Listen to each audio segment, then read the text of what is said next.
Well, hello again everybody. As you can see, we've still got our coffee maker on the bench here because I haven't quite given up on it.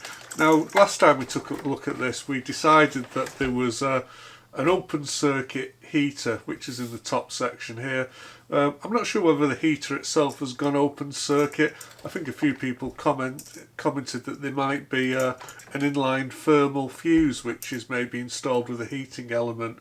So not sure about that, but let's find out because that seems a good call.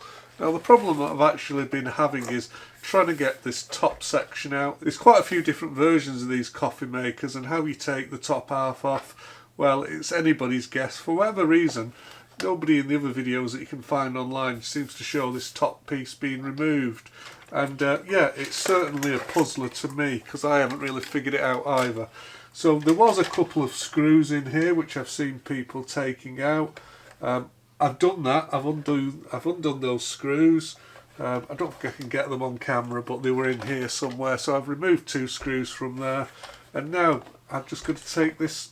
Yeah, just going to simply take the top part off. Now we've also got this part here, which it kind of looks as though it has to come off in order to maybe get the whole top section off. But again, I'm not sure. Everything's held together with these infuriating plastic clips, and unless you know the method of popping those clips apart, well, it's difficult, isn't it? I mean, I'm sure we will be able to get this apart, but the problem is what we might do is smash the plastic housing, and once we've done that, if I do smash the plastic housing, maybe it will never be repairable. But at this stage, I don't care. I'm just going to start pulling and pushing, huffing and puffing, and let's see if I can get it apart.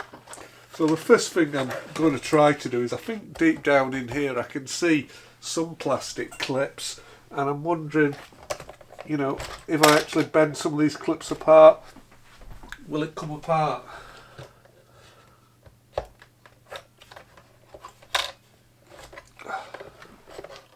Does this top part come off? Let's try that.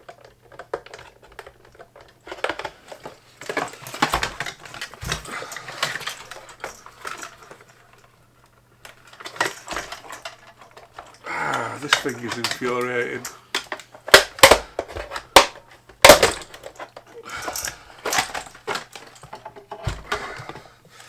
So it looks as though you might have to pry this thing apart from the back. So finally, after prying it apart, I can actually see inside, and I can see where the plastic clips are. So for those people that come after me that want to pull one of these units apart, there's a plastic clip at the back here, there's one on the side, and there's two on the front of the unit. I don't think you need to do anything more subtle than what I did, which was put a screwdriver in and just pry it away from the back. So of course, now it's come apart, I can actually see that you don't need to take off this top control here to get the unit apart, which I thought maybe you had to. It does all come off as one unit. You can see that we've got some wires here that go to this, what is an illuminated push button. So yeah, we've got that part.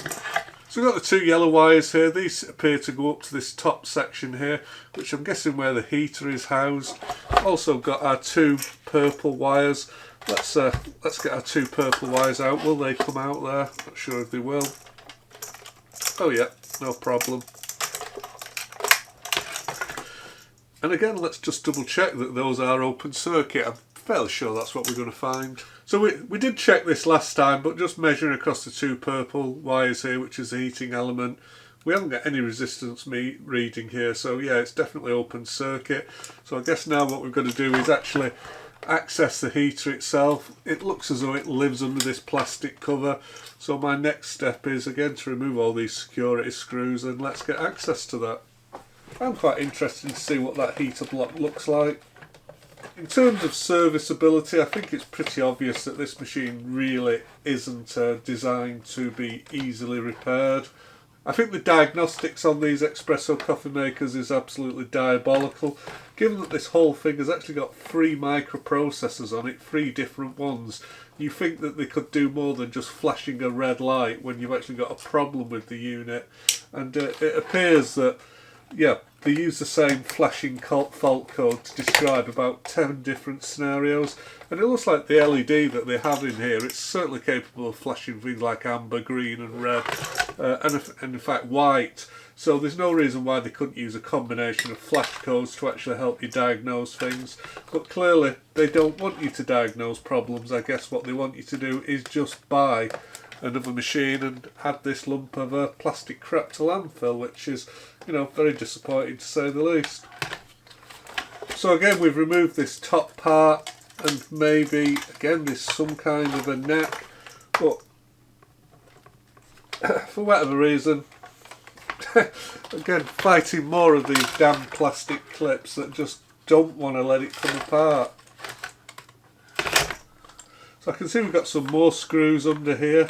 Maybe they're holding it all together, but again, not obvious how we take any of these screws out.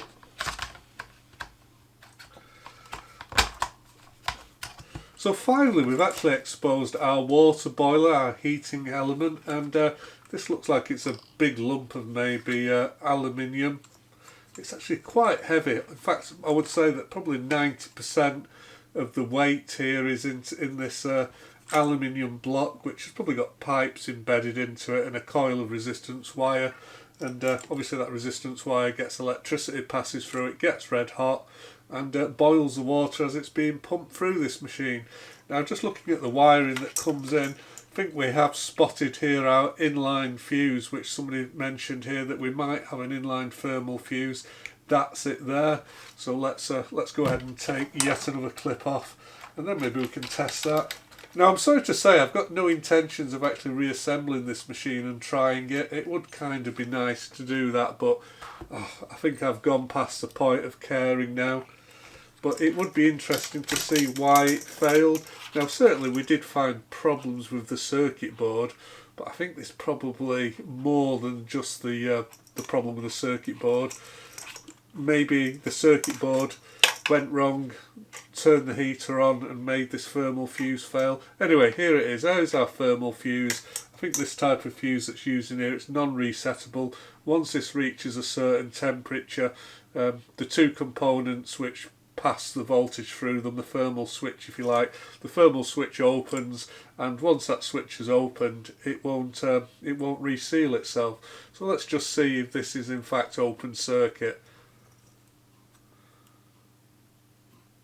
Oh no, it's not open circuit. Okay, so that actually means that it must be the heating element itself that's gone, unless there is another thermal fuse somewhere. And I can actually see that there is some wires going off to other places here, so maybe there is. So that thermal fuse, that's okay. Let's hear the beep of confirmation. So this thermal fuse is okay.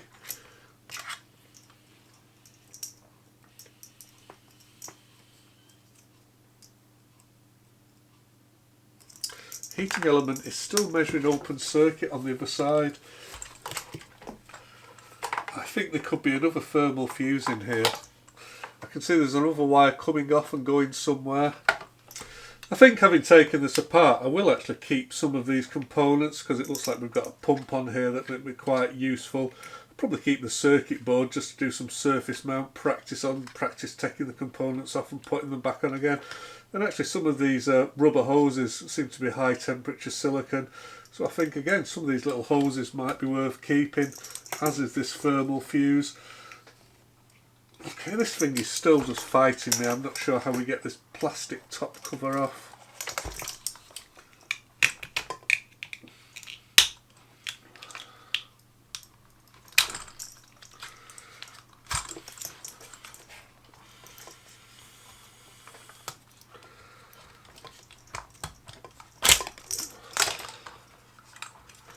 So I can see the wires now that are going on to the heating element itself. Let's measure the resistance of the heating element.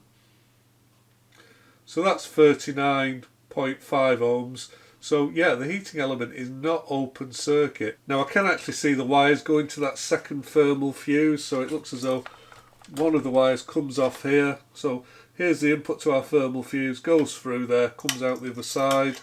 So yeah, we've definitely got another thermal fuse here.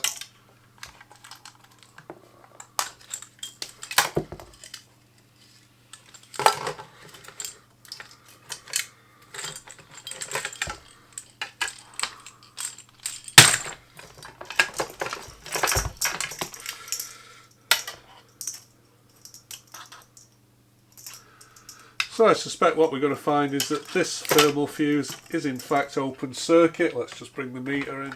Yeah, and my meter's just confirmed that this thermal fuse has actually failed. Now, it wasn't the failure of the thermal fuse that actually broke this unit. We've obviously had some other fault. What's actually happened is, for some reason, the actual heating element itself has gone over temperature.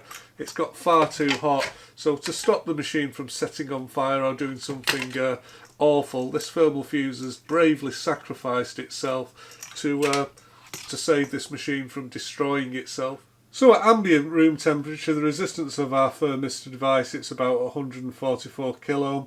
Just going to put the back of my soldering iron onto it here, and in theory this should actually get hot now.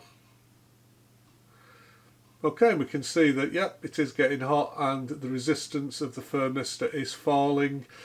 Take the soldering iron away and this is going to cool down again and the resistance is going to go back. So going back to our control board here, this is actually the main triac that switches on the power to the heating element. I've just checked that, and this is actually open circuit across its output connectors. So one possible mechanism is that this actual output device went short circuit, turning the heater on full constantly, and that's what led to it overheating and ultimately the thermal fuse rupturing. That actually hasn't happened. There doesn't appear to be anything wrong with the actual control circuit here or the power circuit. What appears to have happened is that probably the information coming from this thermistor device to the main processor here, for some reason it's become corrupted, possibly by water ingress or something of that nature. We did find a lot of damage and a lot of signs of water ingress which I've closed off. We also had to repair some of the tracks here. They appear to be on a different connector. I think this big connector is to do with reading the coffee module. So I don't think that repair was possibly anything to do with it, but we did remove an awful lot of corrosion as well from the top of the board. So I think that the information coming from the thermistor was corrupted. The main processor here for some reason thought that the heating element was under temperature, so probably turned it on for too long, it actually overheated and the thermal fuse tripped out. But yeah, I think for today I'm not going to try and repair it, I'm not going to go any further. To be quite honest, I've just had enough of this thing and I suspect you have as well. So until next time, bye bye for now.